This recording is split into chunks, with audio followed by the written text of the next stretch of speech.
have some questions that you would like to submit, and write them down and give them to Jen, who's here behind me, and she will funnel them over to me. How responsive and accessible should a Board of Education member be to their constituency? Start with you, Jen. Okay.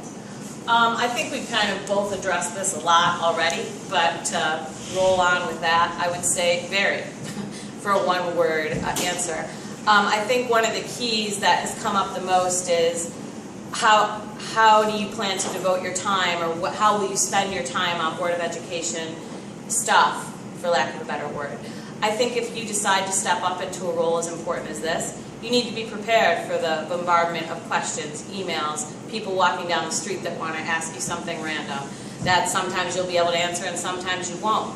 But you have to respect everyone's right to have say, like we said before, they vote for you. They respected you enough to give you a shot at support them in the district. So the least you can do in return is take the time to listen to what people have to say. So much of what I do for a living is listening to what people say and turning it into a resolve or an answer, for lack of a better way to put it.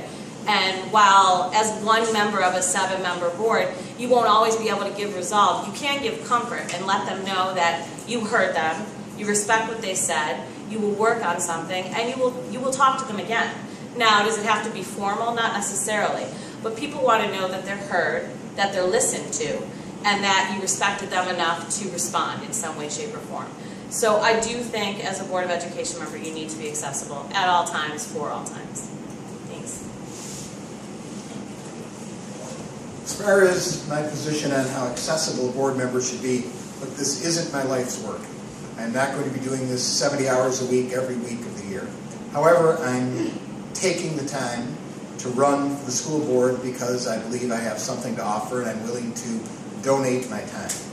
What I had said earlier is that I think what would very much help the position of a board member, and again, I'd only be one, is to give the people who attend the meetings the courtesy of answering their questions. I would hope to be able to tell everybody that everything they want I can give them, but that wouldn't be true. I have set forth some of my opinions in the paperwork here, and some of you may agree, some of you may disagree, but I would do my best to carry out my opinions if I were elected to the school board without criticizing anybody, and that's not my job at all. I think in the past, a lot of people, some people at least, have run for the school board on a particular platform saying that if you elect me, I will do this and I will not do that. And then after the person was elected, that always, or doesn't always seem to be the case. I have nothing to gain here. I'm not looking for a job. I'm not looking for any family member to get a job. I can be objective and approachable and independent. One of the other things that I think is important for a board to recognize is this executive session. When I attend board meetings, I am just exasperated by how often the people get up, the board members go, and they're in executive session. And I know they're not doing that to necessarily make it difficult for the people at the meeting, but everyone assumes the worst. Everyone assumes you're talking about things privately that you should be talking about publicly. As a board member, I would do my best to minimize all of these executive sessions. If the school board attorneys said that we should be in executive session, I would be prepared to argue with that, because I believe by and large the board does what the attorneys are telling them to do, because these are laymen on the board. They're not going to argue law with the attorneys. I at least would have the ability, if I thought they were wrong, to tell them they were wrong. And I think as a board member, I would be able to bring that to the position as a 1/7 member of the school board. That's all I have to say.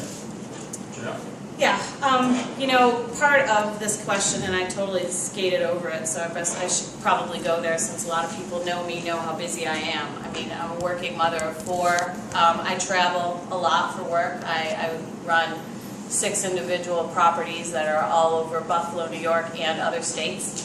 But in this day and age with social media and internet access, email, traveling phones, what they are, being accessible doesn't mean you need to bump into me into the store. I am required to attend meetings, which I will never miss. One of the reasons that I decided to run was that I know I can make it work. I've been doing what I do for a living for a lot of years now, and I've worked really hard to get to where I am so that I could free up some time to do the things that matter to me. Not that my job doesn't matter to me, it matters to me very much. But I also find the school and this town much closer to my heart than I realized it would be. When I was 18, I ran far. Thought I didn't want to be here anymore, was ready to be out somewhere else checking out other stuff. And I found that it's funny, but things really do come full circle. I can't think of a better place to have raised my children or continue to raise them, because they ain't leaving yet, unfortunately. So my time, while valuable, I'm one of those people that if you're not busy, you're bored. So, and those of you who know me probably believe that to be true, because I'm pretty much always busy. I like my DVR. Thank you. Jerry, do you have anything to add? Only that as kids, we always thought it was hilarious when you talked about the Board of Education, you spelled it B-O-R-E-D, because everyone talked about education was boring. I find none of this particularly boring. I find it interesting. I find it interesting to see how you can fit the proverbial square peg into the round hole to make all of this work. That's what I think I can do. All right, very